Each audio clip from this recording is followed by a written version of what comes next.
Okay class. Mag-umpisa na tayo sa ating klase.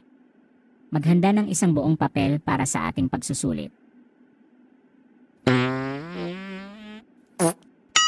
Nako, ano ba yon? Napakabastos naman. Sino ang umutot? Umamin na kayo. Bakit tumahimik kayo? Sino ang umutot? Walang umamin talaga. Okay. Ganito na lang. Kung sino ang umamin ay bibigyan ko ng 90 na grades. Okay class, sino ang umutot?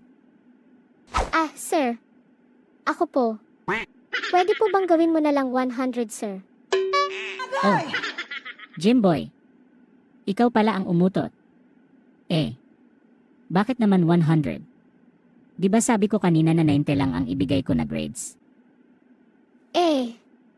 Kasi po, sir. Tumain na po ako, sir Agoy.